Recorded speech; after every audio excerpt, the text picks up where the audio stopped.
In life, government are the opposition for us. They always have been.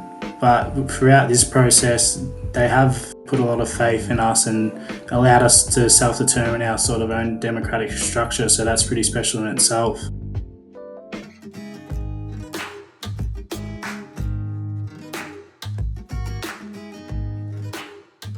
Hello, and welcome to another episode of Socially Democratic, your weekly center-left politics and organizing podcast out every Friday that dives into the progressive campaigns, issues of the day, and the people leading from home and abroad.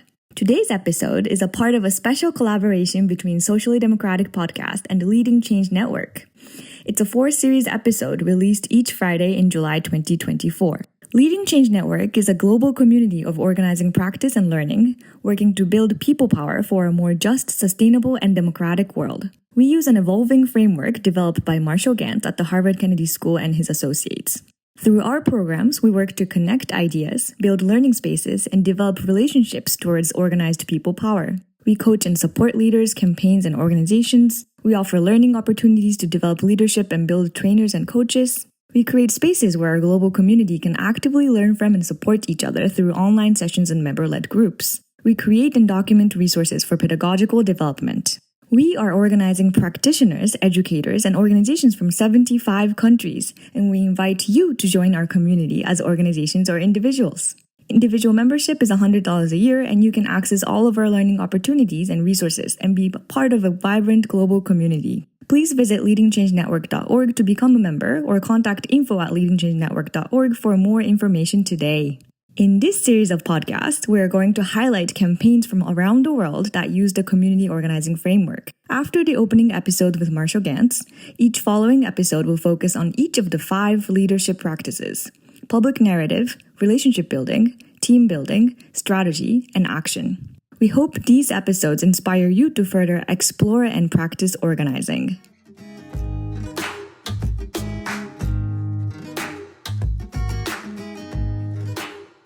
We are taping this one on a Friday afternoon on the lands of the Wurundjeri people.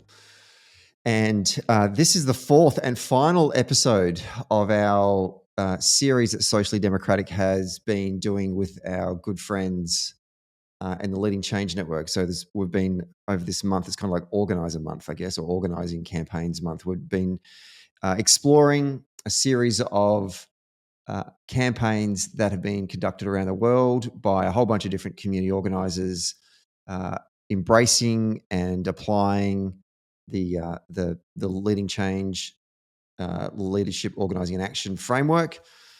We've been to India. We've been to Mexico, we've been to Boston, and we're going to actually come home to my home nation and my home state and my home city to look at a campaign that is very close to my own heart because I've played a bit of a role in it. But to help me actually unpack this campaign, we're joined on the line from just across the road almost. He's the reserve seat holder representing the Dja Dja Wurrung Clan's Aboriginal Corporation on the First Peoples Assembly of Victoria. And he's also, when I sort of worked with him on this work, he was the Community Engagement Manager at the First Peoples Assembly of Victoria. And it's great to have him on the show today. Djaran Murray-Jackson, welcome to Socially Democratic. All right, thanks for having me, Stephen. So we've got a lot to cover, and I'm looking forward to this episode. I won't say we're leaving the best till last, but I'm biased because we're doing something that's obviously grounded in a campaign here in our home state where we live. And before we do that, I just want to have our audience and our listeners learn a little bit about you. Tell us a bit about your journey to being, I look at you as a community organiser, but obviously your title is the Community Engagement Manager at the First Peoples Assembly. But talk to us how you came to this path of taking this form of activism and the work towards treaty here in Victoria. Yeah, well, a little while ago now, I was working in one of the biggest supermarket chains, Woolworths, here in Australia. And then COVID happened, as everyone knows. Victoria went through quite a harsh lockdown, and it just all got a little bit too much for me. So I went for a career change. During that time, I always had an old man, pushing me to work back in community. And there's always something there that wanted me to get back into that space. So there was a job up for grabs at the First People's Assembly Victoria, which was engagement project officer role. So I applied for that, got in there, did the Dunn Street training, and the rest is history now. Well, you've covered off some very top line stuff, but I want to go a bit deeper than that, DJ. And you know that I'm not going to let you get away with that. I mean, obviously there was a career change going from working from one of the biggest retail companies, as you said before. So for folks overseas, it's kind of like in Europe, it would be like Carrefour or Aldi, and for folks in the States, it's kind of like I guess they're a bit like Walmart or Walgreens. So a big company, but you decided to. You said before, we'll go work for your community. First of all, who is your community, and why did you want to do that? And I want to think back to when you were younger. Where are trace these steps towards activism? Why did you turn towards activism? Yeah, well, I guess we can go back to the start of the journey. So 200 years ago, the place we now call Australia was invaded by the British. They came in, committed genocide, colonised us, dispossessed us of our country, tried to take our culture away from us, our language, and then they moved into sort of controlling our lives, really. So they were moving us on the missions, controlling our lives, what we could eat, how we spoke. They only gave us education up to, I think it was like grade 4 or something like that. And we've just been fighting for survival ever since then. And I've got a pretty proud Aboriginal family who've been fighting for rights for generations. So my old man's been fighting for rights since the 70s.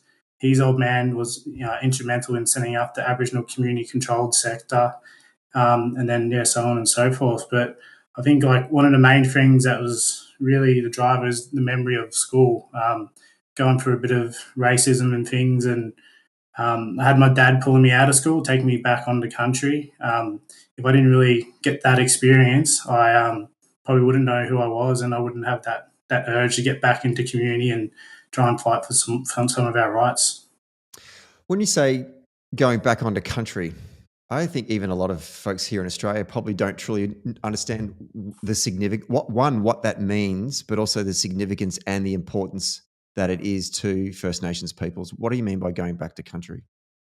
Yeah, well, it's pretty much everything for us blackfellas. When I think about going back on country, it's where our ancestors were from, and it's where they got dispossessed. So there's a lot of struggle and things there, and we got taken off country. So going back and getting organised and having those community meetings and seeing all your distant relatives is that sort of connection piece as well. And it just feels like you're at home when you're on country. It's hard to explain for people who don't really understand it, but it's sort of like you're going back home and everyone's there and you're having that great time with your community and family. So is there a particular time in your journey? I mean, you said that your dad took you out of school and you're struggling with facing racism amongst your classmates and your community at that school. When you went back to country and you felt that connection, was ever a moment there you went, oh, this kind of makes sense? Yeah, I think the first thing that comes to mind is when my old man first took me to Lake Boga, which is Wamba Wamba country, and feeling the sand on my feet and the sun on my back on country. And then he would take me to the cemetery where my pop's buried and my great great grandfather. So he was just really teaching me about my connection to country and the locations that my actual family were generations ago, and it made it feel special. Is there a moment when you decide why activism? Like, there's lots of things you can do, right? Because you were doing some stuff that kind of was, correct me if I'm wrong, but you were doing some stuff within that Woolworths company that was related to, your role within the Aboriginal community. But why did you choose then? No, I want to go work for the First People's Assembly of Victoria. Why was that the kind of job you wanted to go do? Well, I guess for me, like I want to do things, the best that I can, and I saw, what the First People's Assembly were doing from the outside. I've heard about treaty before, but I didn't really, have too much knowledge around it. But I knew that it did some great things for New Zealand, British Columbia, America as well for the Native Indians there. So, yeah, I knew what that treaty could be, a drastic change, and get things really at the start for things. So. Yeah, that was the one for me, I think. So, correct me if I'm wrong, but Australia is the only nation that doesn't have a treaty with its First Peoples. Is that right? Yeah, so one of the only nations where they didn't have a treaty with their First Peoples, yeah. And what's the what is the First People's Assembly of Victoria that you went and worked for? What's their role in this? Yeah, well, the First People's Assembly of Victoria, it's a democratically elected body. We have 32 traditional owners who are elected by their communities, split across 5 regions. So you got Metro, Southwest, Northwest, Northeast, and Southeast. You got two types of seats. You got seats for traditional owner groups who have formal recognition from the state, and then just general community elected seats. And when I first started, it was more about creating the frameworks and the tools that we're going to use for treaty negotiations. But now that I'm elected, we're actually getting into treaty negotiations hopefully later in the year. And we're going to use those tools that were made by the last members. And we're going to see some really big structural changes for a statewide treaty.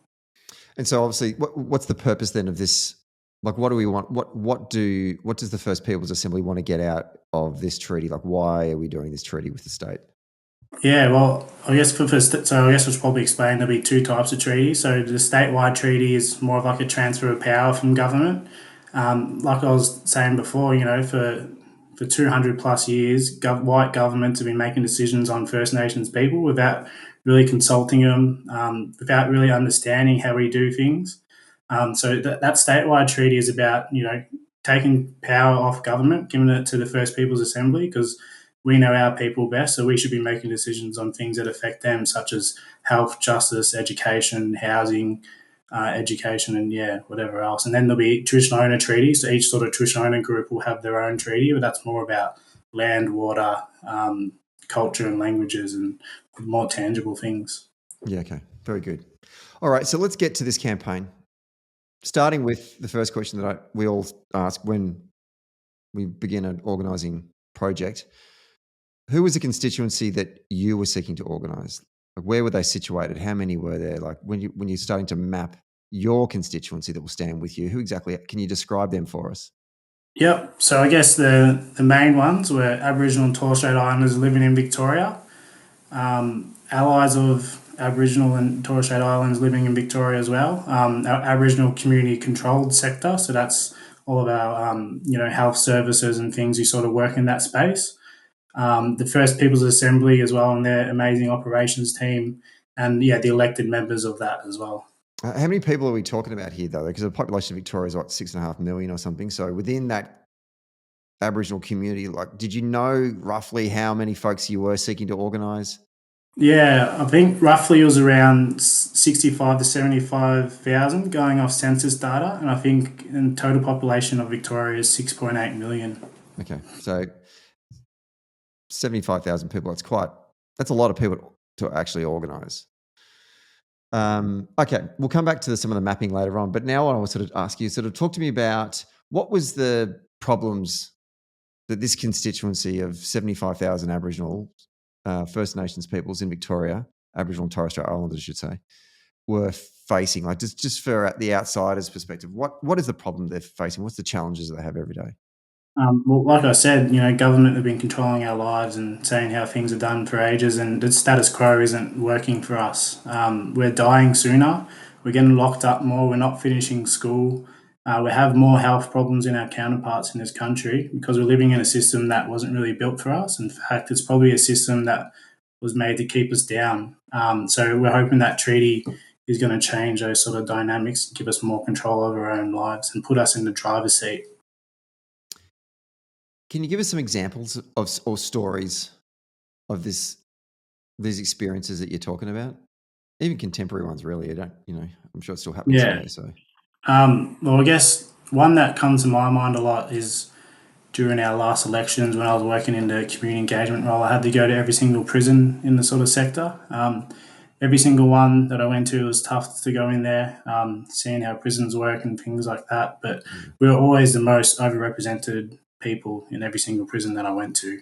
But one story that sort of sticks with me is one of the prisons I visited, and one of the fellows in there was saying, he had the chance in there to practice his culture, learn how to dance, learn how to do traditional painting. Whereas he didn't really have that opportunity outside. So that was really sad to hear. And I'm hoping that that's one thing that treaty is going to be able to help with. We'll be able to strengthen culture, identity, and families and community so that we don't ever end up in the justice system that was made to keep us in there. Why?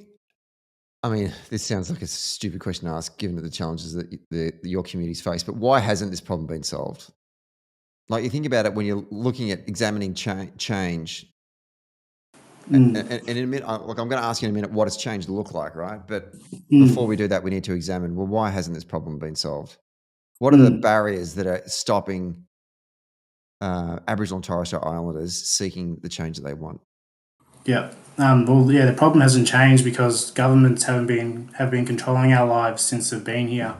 They haven't engaged us when they're making decisions about our lives. They don't understand us, and we need the ability to self-determine our lives, because when you give people control over their own affairs, you see better outcomes every time. So that's what we want to achieve. So, I mean, is the treaty really, in essence, is it about self-determination? Yeah, I would say the root thing of it is, yes, self-determination, strengthening culture, families, communities, and yeah. And what does that look like, though? Like, in a practical sense? Well, an example of that would be, the health services that have been set up across the state. They were some of the most highly vaccinated sort of areas because they gave self-determination to those Aboriginal health services. We saw the most rates in Indigenous people who are going to those sort of health services frequently because they just gave them the resourcing and said, here you go and get people vaccinated, do it your way. So that's sort of what it looks like, self-determination to me. And it's given people control of their own affairs and the resources to do that. That's a really good example. So what would it have looked like if the government or the state wanted to apply that strategy with Aboriginal people? Like, what a past experience would look like in that situation? Yeah, well, I guess the government would just normally tell you how to do it, and they'd say you got to do it now and get it done, and they wouldn't do it in a culturally safe way at all.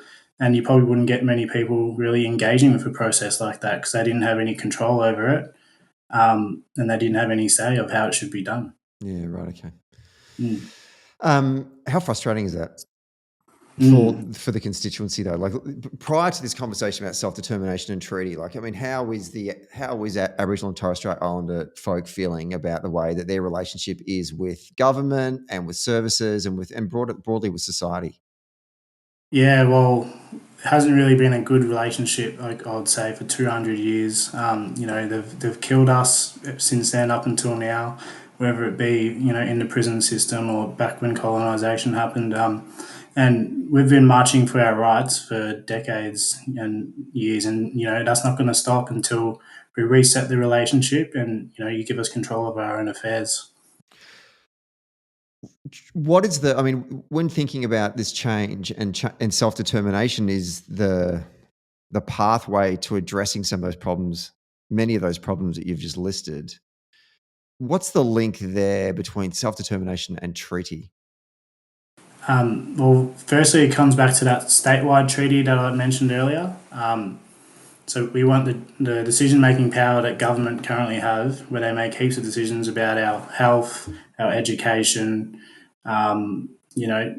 prison systems and things. Like, they're not the way that they've set those up is not really made for us.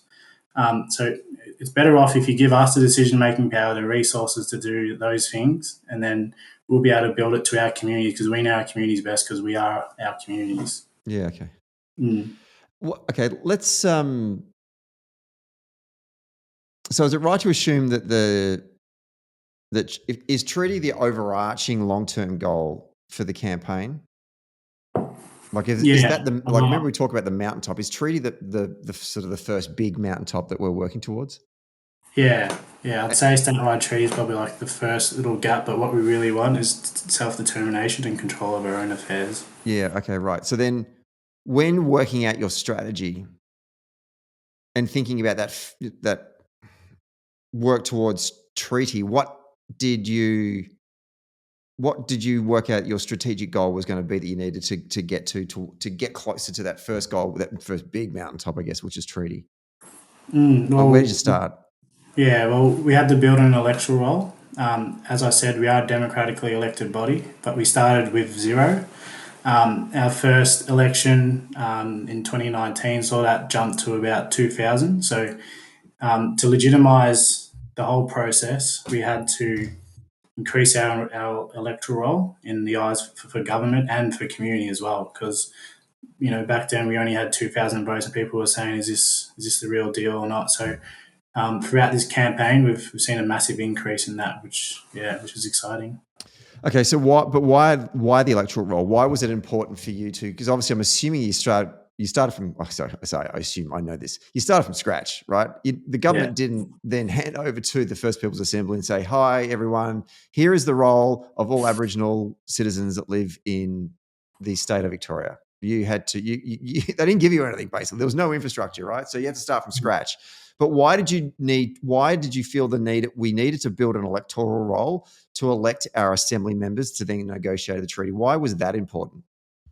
Well, we all know that government love numbers and they like seeing numbers behind things. So I think that just sort of strengthens our sort of process. But it's also an act in self-determination, because it's given us, the right to go and build our own electoral roll. And it also shows that we're separate from government and we're not going to use their electoral roll, because we don't want anything to do with government. We want to do it our own way and the right way, which has proven to be successful. Was that in built? Actually, no, I'll come back to that later. What I am interested to find out from you is, was that easy? No, going out there and actually building that role. No, definitely not. But good things don't come easy. So they certainly don't. Otherwise, we'd all be doing it. Okay, let's do a bit of a power analysis, right? So you've talked about who who your constituency that you're organising with, but what other actors were there in play that you needed to consider when going out into that field and starting to organise? Like, you've got your constituency, which is the 70,000 Aboriginal Victorians, but who else is there out there that you needed to sort of engage with and organise? Yeah, well, there was the allies and stuff who live in Victoria, sort of supportive of the cause, and there's lots of them in Victoria. And then, we had to sort of organise the government as well and, engage with them a bit as well, yeah. Did you see them as the opposition, or where would you, like, remember that mapping exercise we do where we sit there and go, okay, there's our constituency, there's supporters, there's competitors, right? And then there's below the line is, the opposition. Where did you place the government in that? Yeah, well, I guess in life, government are the opposition for us. They always have been. But throughout this process, they have, put a lot of faith in us and allowed us to self-determine our sort of own democratic structure. So that's pretty special in itself. But I was hoping that treaty and self-determination would stay above party politics. But after the voice referendum last year, we saw the Liberal and National parties, who are the centre-right or conservative parties, withdraw their support for the treaty process. They say this is for issues within the Cultural Heritage Act and Traditional Owner Settlement Act. But, our door's always open if they want to come and, help support true self-determination and get better outcomes for our people. How did that go down within the community when the Conservative Party moved again, after being up until that point reasonably supportive of this whole process, to walk away from that?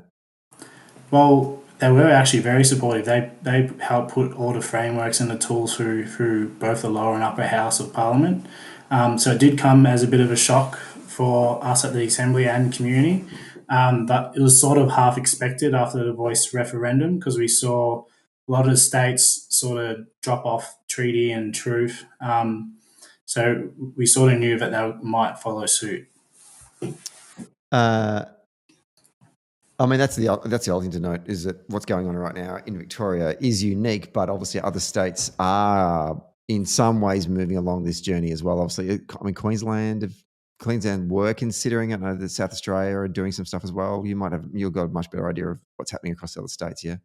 Yeah, Victoria is definitely leading the way. We're doing Truth, which is the Youth Justice Commission. That's really important work. That's going to give us a lot of evidence when we hit the negotiation table, and we're doing Treaty as well, and Voice, which is sort of the First People's Assembly. But Queensland have sort of started their truth-telling sort of journey now, I believe, and South Australia have started a voice sort of mechanism for their parliament there. Yeah, so that's just started recently. Actually, let's go back a step here. Truth Voice and what was the third one again? Remind me. Treaty. Treaty. Sorry, I'm going to have to get that one. Truth, voice, and treaty, right? Yeah. Where did this concept, where was this born? Because this kind of is the framework for First Nations peoples in Australia to work towards. Yeah. Well, we've been marching and calling for treaty for decades, right? And I think that sort of stemmed from in the earlier days seeing how good treaties were across the world. So for New Zealand, British Columbia, America, even the Sami people in Norway is one that I sort of took interest in. But from that, I think it was during like the recognition sort of discussions, which was probably around 2014, 2015. Victoria organised self-determination forums, which was, I think it was around 2016. We saw hundreds of traditional owners go to these events, and instead of recognition, we were calling for treaty, and it all sort of stems from, and then I think it evolved into the Uluru Statement of the Heart, which calls for voice, treaty and truth. But yeah, we're pretty active in Victoria, the Victorian Aboriginal community. We're always leading the way and sort of fighting for rights and things. So, yeah. Okay, so sorry, I should have asked that question right at the start. That's for context. It's a very important thing because obviously you mentioned your rook. Just explain what that is and why that is important in this journey towards establishing a treaty with the state government. Yeah, well, Uruk is a royal commission, so they have powers to compel government and whoever they feel need to. Uruk is a Wamba word for truth, so it's a truth-telling commission. Truth and Justice Commission is what it sort of spells out to be. And they've started their work probably 3 or so years ago, and they've looked at things like the child protection system, the justice system, and they've compelled government to give evidence on things and that, and they've allowed mob to tell their stories of being within those systems as well. Recently, they just had their land, justice, and water hearings as well, which I saw my father speak at, and which was amazing because he was able to tell his truth from his life, from land justice point of view. And I just saw the weight sort of come off his shoulders when he was speaking. So, yeah, that was pretty powerful in itself. And I think they're moving into social justice, so housing, education, and things next. And that'll give us the evidence for when we get to the negotiation table. And that's why that has to come first before you go to the negotiations, right? Yeah, like that. I think they're funded, or like they're going to be going until 2026. I don't know if they'll be able to cover every single bit of truth going back 200 years by then, but I'm hopeful that they can. So, but treaty negotiations will hopefully start later in the year, and yeah, we got to get out ourselves and talk to mob and see what they want in that, and use the Uruk evidence. When you sat down to do like your power analysis, looking at and trying to work out a theory of change, what resources did your constituency hold? The list of resources that you held in order to determine what exactly is the power that we've got before you worked out then what did you need? Yeah, I think the biggest one was people. Like I said, we started with a list of 0, and we needed to build that up. And our mob were pretty connected with everyone, and it's definitely a big resource out there. But thinking back, we also got our culture and our connection and our identity. That's a gift that we can share with all Victorians once we strengthen that through treaty negotiations. And what other resources did you have? Okay, so you got your people. They are very well connected, that's for sure. What other resources did you look at that you said, okay, we need to continue to organise this particular resource? No, just trying to think. Probably, we had the First Peoples Assembly as well. It's a pretty established organisation now. It has like lots of staff and things like that. We have the Aboriginal controlled community sector as well. Lots of staff and things that are working there.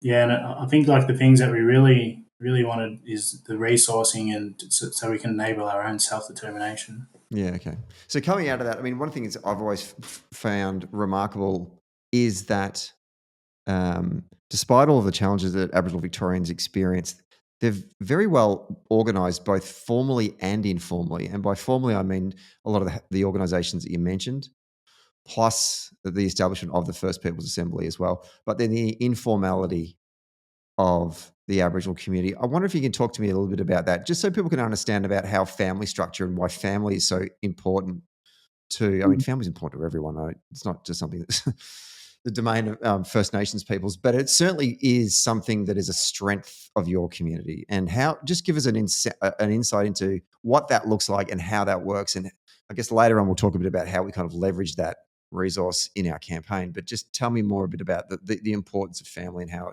it works within the Aboriginal community. Yeah, well, family is our connection. Like we have, our extended family, then we have our clan group and nation and so on and so forth. And that's our sort of connection piece there and our identity. But when you talk about sovereignty, when you think about sovereignty in a Western concept, you think, Parliament, your army, your flag, and sort of thing. But for us, it's more about relational sovereignty, the connection with each other, and that's why it's so important to us because it is who we are, and it's our sovereignty. It's how we express it. What about your elders? How important are they within your constituency?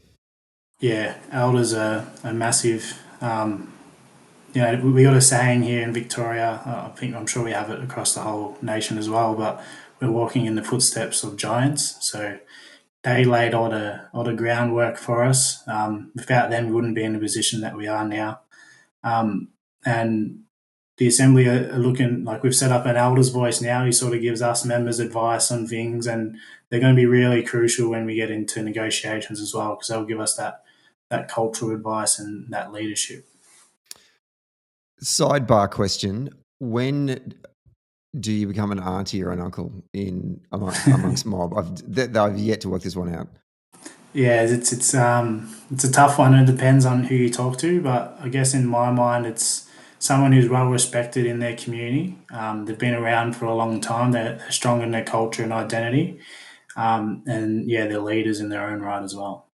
When DJ, do you have a timeline of when do you think you'll become an uncle? No. I'm already an uncle 28 times, but I'm not an elder yet, so that's all right. Fair enough. Plenty of time for that. Yeah. Let's not rush this experience. Very good. Okay, let's talk about what resources you needed to get your hands on to create this change, to work towards your strategic goal.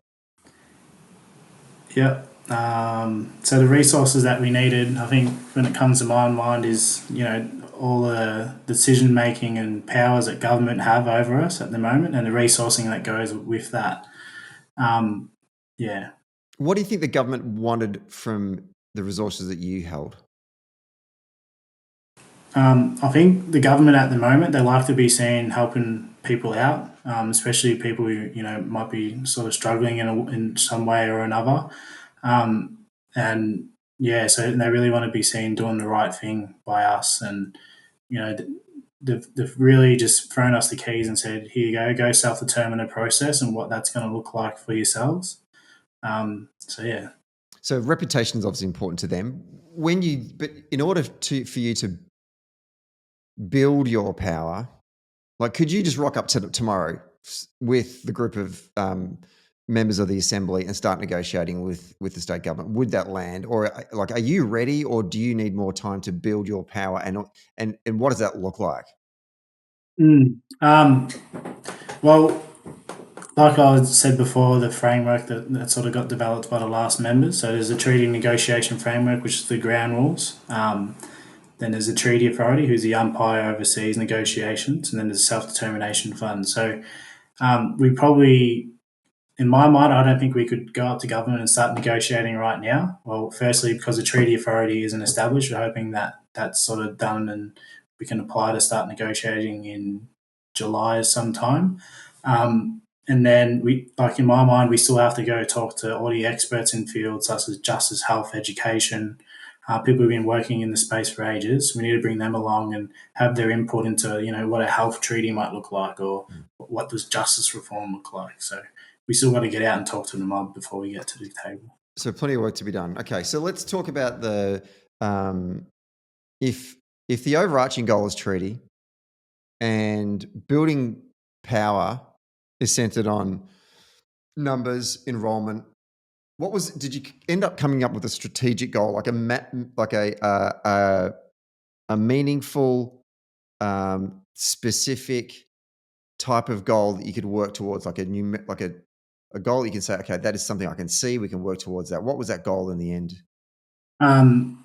Yeah, I think like the end goal was around 15,000 enrolments. So when I was working at the assembly, that was rough before our next election. So that was, I think, around 2 years away. Yep. And we had to energise 23,000 citizens to sort of help us do that as well. Okay, so did you end up coming up with an organising statement that you could share with us that sort of explains basically your overarching campaign? Yeah, so I'll just read it for you. We are organising Aboriginal Victorians and our supporters across the state to achieve self-determination by building our communities, electoral power before we negotiate treaties with the Victorian Government. We'll do this by energising 23,400 citizens through list-building tactics, recruiting volunteers to organise in their local communities, using relational tactics and mobilising those volunteers to enrol 15,000 Aboriginal Victorians by March 2023. Okay. So let's unpack that and talk about some of the tactics that you deployed. What were the initial tactics that you were and your fellow, because you had a bunch of organisers, right, or EPOs, or called engagement project officers, but they're community organisers going out there in their constituencies. What were some of the tactics that you started to deploy, and just talk us through what the first part of that campaign, that foundation part of the campaign, looked like?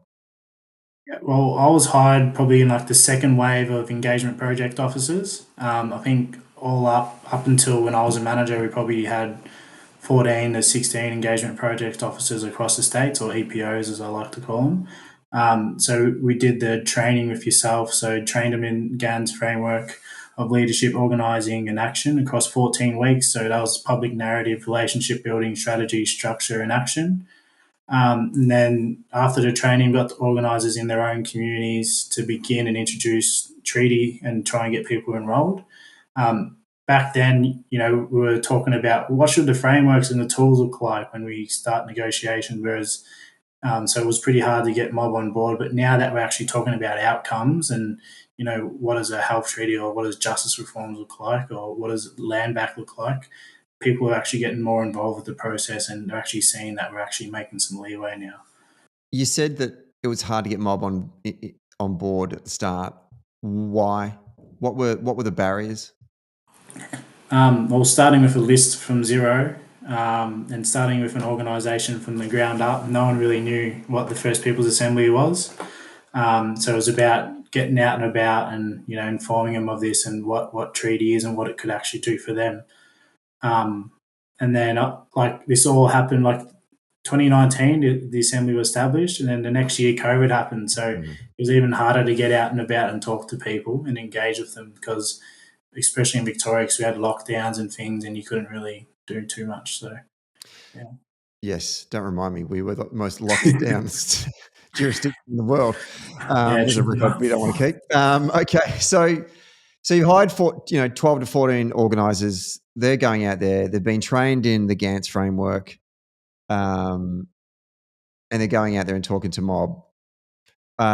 What specific types of tactics did you use to engage with mob so you could start to build this list? Because you don't know where they are, right? How do you find this? How do you find community?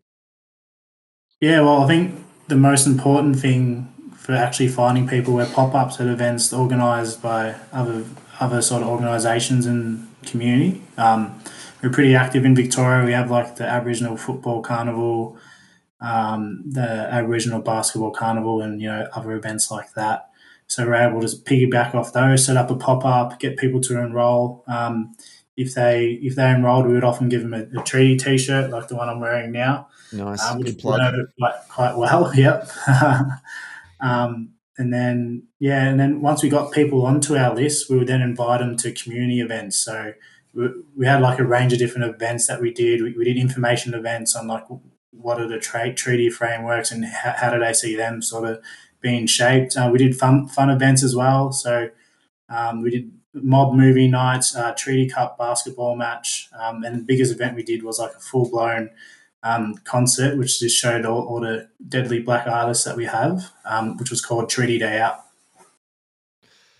I don't want to dwell too much on it in particular, but the Treaty Day Out was massive. And so massive, they end up doing a whole bunch subsequently since then. Just give us a sort of sense of what that looked like and why was basically it was a house meeting on steroids is the best way I could describe it, Yeah, right?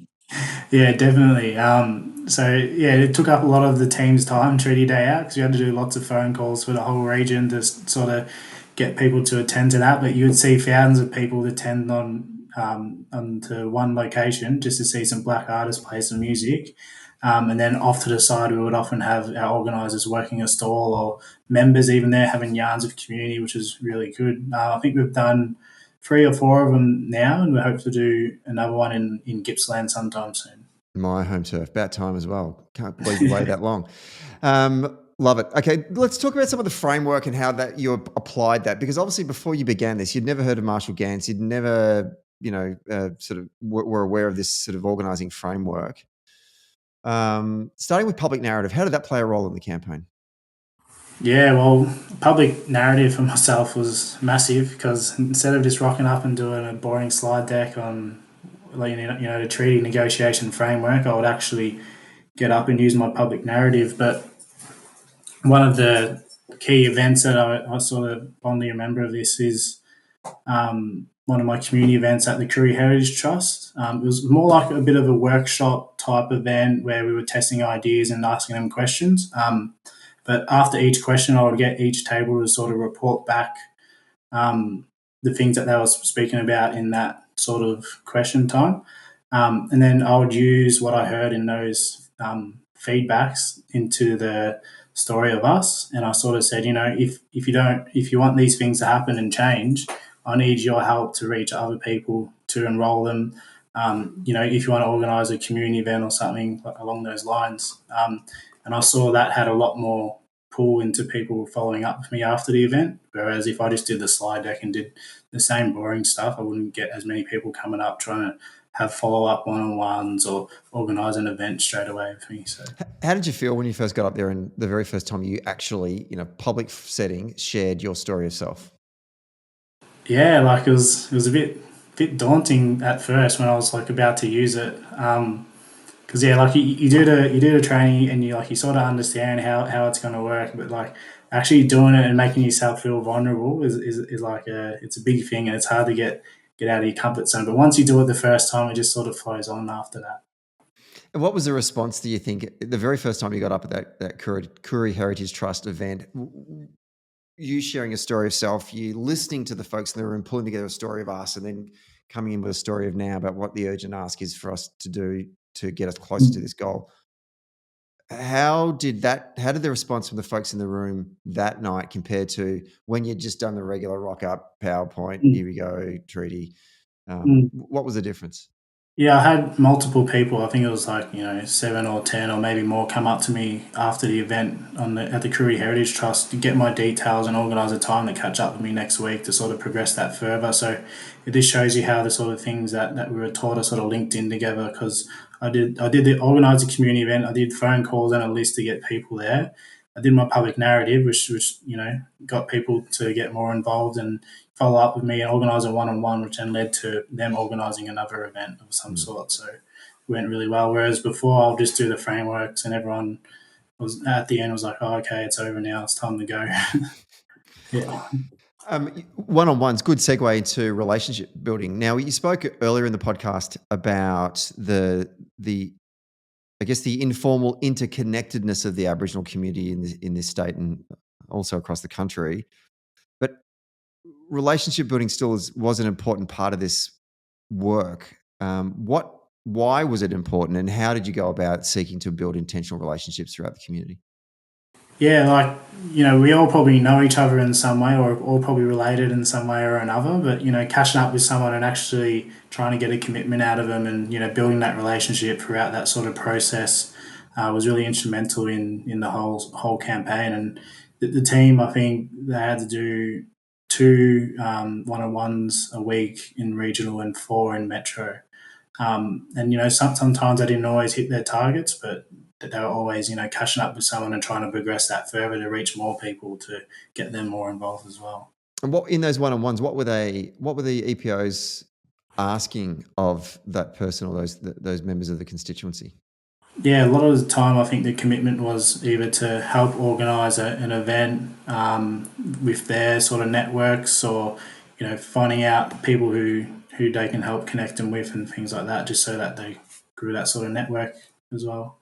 One thing that was a learning curve for me early in the process, and it was wrong of me to make the assumption that you think that even though, like, obviously I shouldn't say obviously, but you've talked before about the distrust between the Aboriginal community and government because of 230 years of this experience of dealing with white man. You would think that there would be trust that exists between, say, someone representing the First Peoples Assembly and mob, but that shouldn't have been taken as a lock, right? So relationship building was important in that respect as well. Why? Yeah, well, like I said, when the assembly was first established, no one knew who we are, and they probably just thought that we were just another arm of government. Like I would often have myth busting conversations about how that's not true and how we have elected members who are there representing them, and it's important to get enrolled so you can vote people on there who you know who have the most knowledge and the leaders in the space as well. So yeah. So it took time though, right, for the community to get comfortable, learn about this new body, basically what its role was, what its purpose was. Were there moments in the campaign where you felt that you were having greater success, where in terms of the, I don't want to use the word tactics, but the way that you're engaging with the constituency, that we're going, oh, this is actually working. We need to lean into more of this if we're going to win the hearts and minds of our of mob. Yeah, I think like coming out of COVID and then doing like our first pop up at like the Aboriginal footy carnival was actually amazing, because anyone who doesn't know what the footy carnival is, you got different teams representing each mob from across the state. And it's one of the biggest events in Victoria. We call it like a blackout in a whole town over a weekend.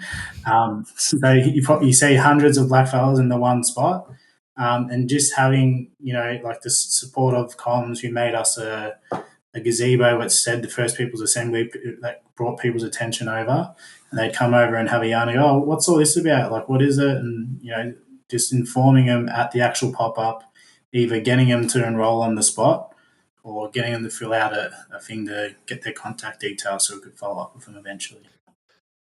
How did structure play a role? So you're starting to enroll folks, or even build a list of people who would be interested in treaty with the aim to get them onto the voter roll. There's only 14 of you. There's still 75,000 mob out there. The ratio between 14 organisers and 75,000 is a little off. So how did leadership identification and development and then structure play a role in the work that you guys were doing? Yeah, I think the first thing that comes to mind was we set targets for leadership identification, where the team had to identify leaders in our constituency. They would often find a few, and then they had to try and form a leadership group, which I'll touch on a bit later. But there was a volunteer identification. So the word volunteer didn't really sit well with the team. Why was that? Yeah, they sort of felt like, why are we getting blackfellas as a volunteer? That's something for them and something that's going to give them outcomes. So we ended up changing the language to supporter, and it sort of flipped that narrative, and the team were more supportive of that. And yeah. So you're identifying supporters amongst mob. How are you then escalating their commitment to the work of this particular campaign, and then bringing them into the work of taking on leadership roles within the campaign? Yeah, I think the first thing that comes to mind is Stephanie Ross, who's now the community engagement manager. She identified a lot of supporters throughout one of her, I think she did like a dinner event with some people she met at one of her community events. So it was like a follow-up event to that.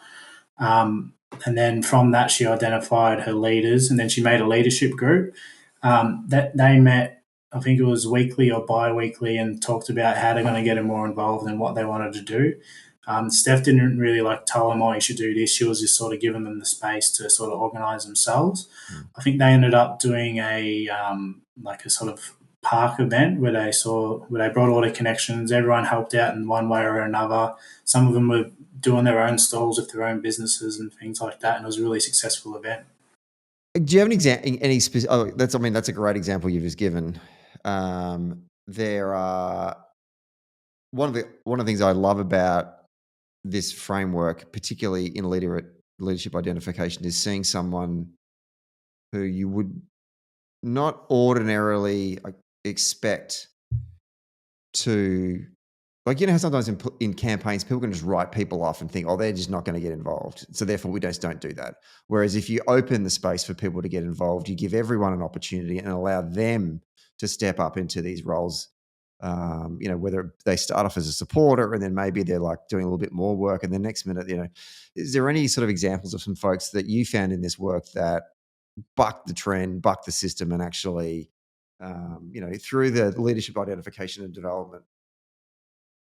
Yeah, I think the first person who comes to mind is the deadly Jarvis Atkinson. So he started off just coming to our events, sort of thing. Steph sort of identified him as a supporter, and then he grew into that sort of leadership identification as well. He helped set up that park party that I just mentioned, event. Sorry, not a party. And then he played like one of the lead roles for that event, and he was helping out everyone. He was really organised. He brought heaps of people down as well.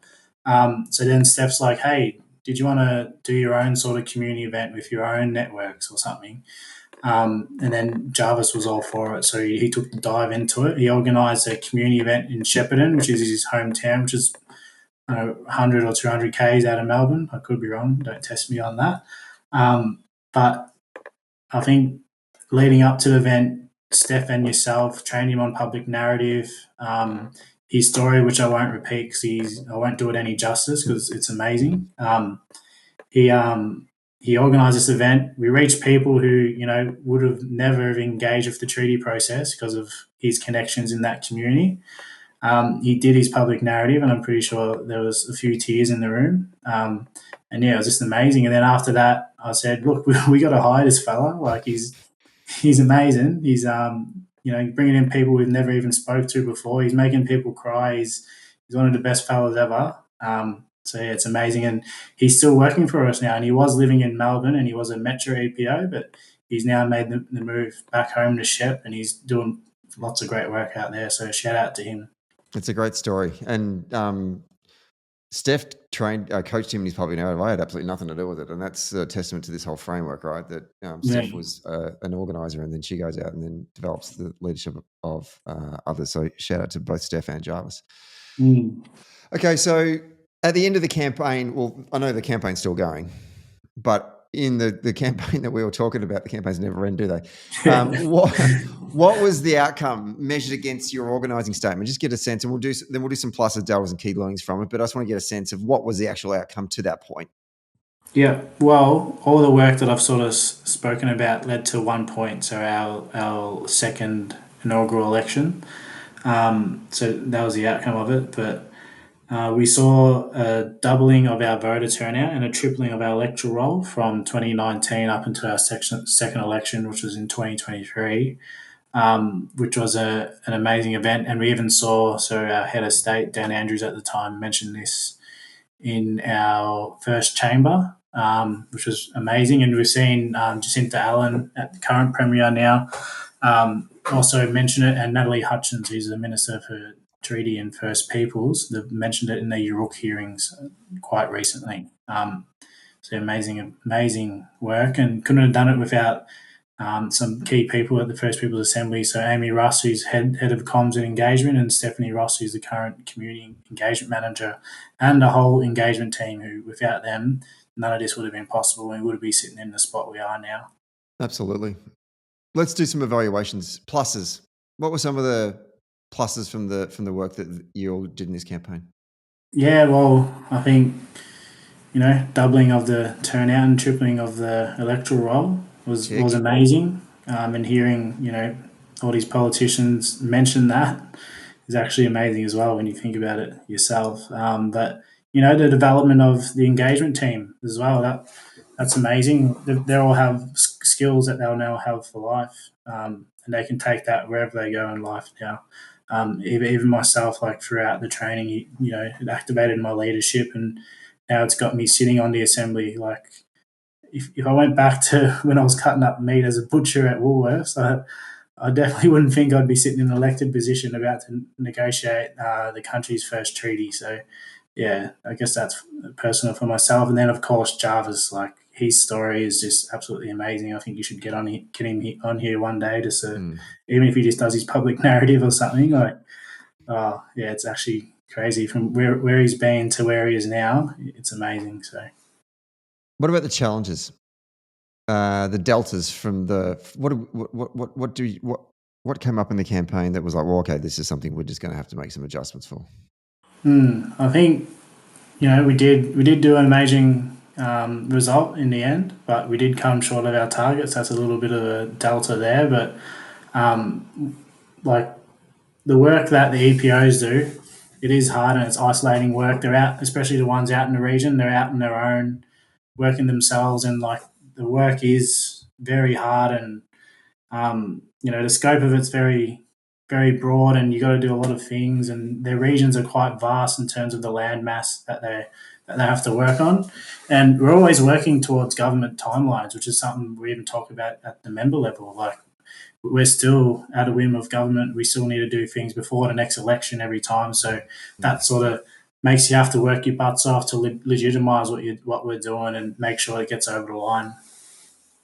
COVID as well. I mean, you think back to, I know it was a while ago and you sort of touched on it, but I mean, it threw the spanner in the works for a lot of, campaigns that were people facing.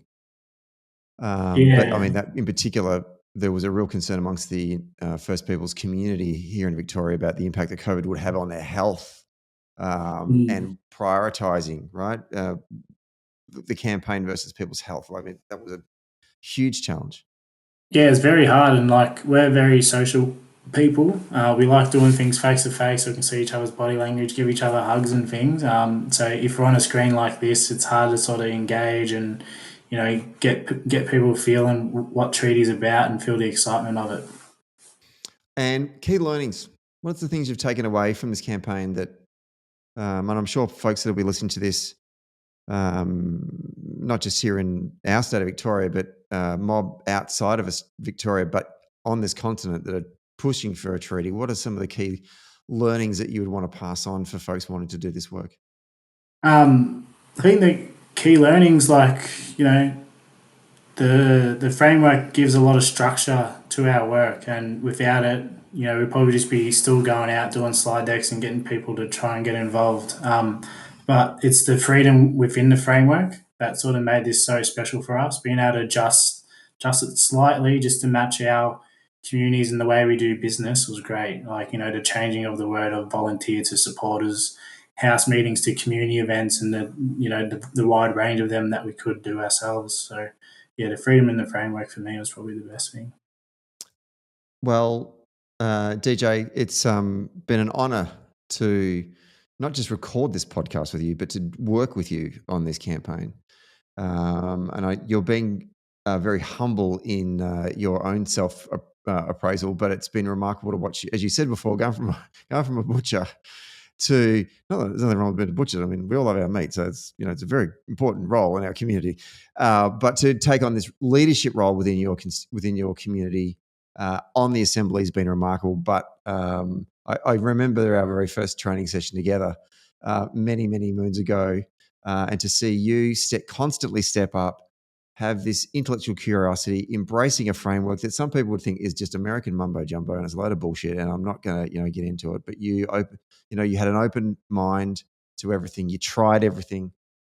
You end up being the guy that ran the whole damn program, and now you're an elected representative for your community in this historic moment where you go to negotiate the first treaty of its kind in Australia, and that is remarkable. And I am so grateful for your comradeship in that time and bringing me into the Aboriginal community and helping do what I can as an ally to support the work that you're doing. It's been fantastic, and thanks so much for coming on the show today. Thanks, mate. It's been my pleasure. Couldn't have done it without all the training and all the guidance from yourself. So, yeah, thank you, mate. Good stuff. Also, that wraps up our 4-part series that we've been doing in conjunction with the Leading Change Network. Before we go, I actually just want to say a couple of thank yous. First of all, thank you to our guests that we've had on the pod, including DJ, here in Melbourne. Marshall, obviously, in Boston, and check out, that's the first of these 4 episodes. Mariali in Mexico, I really enjoyed her conversation about the campaign that they ran in Monterrey. And Strajani, it feels like it was like 10 years ago that when we did that interview, but in Delhi with the Health Over Stigma campaign, another great episode as well. So thank you to our guests for giving their time and their stories on the show. And also want to thank our comrades at LCN, Sachiko, Haruka and Jaffrin for all of their work in partnering with us. And also want to thank Rebecca Connell, who is our producer here at Socially Democratic, for pulling all of this together. And thank you to all of our listeners. Please, if you haven't already subscribed to our Patreon page, please do so and give us some feedback, because we want to do more of these episodes with LCN. So we wish you all the best of luck. Thank you very much for listening to these episodes. And make sure you become a member and subscribe to LCN. I'm sure there'll be a thing at the end of this show encouraging you all to join up. Thanks very much for listening, and we'll be back with our normal programming next week when we drop our next episode next Friday. Thanks for listening. If you're interested in learning more about the organizing practices, please be sure to check out Leading Change Network website at leadingchangenetwork.org. We also invite you to join our community as organizations or individuals. Individual membership is $100 a year, and you can access all of our learning opportunities and resources and be part of our vibrant global community.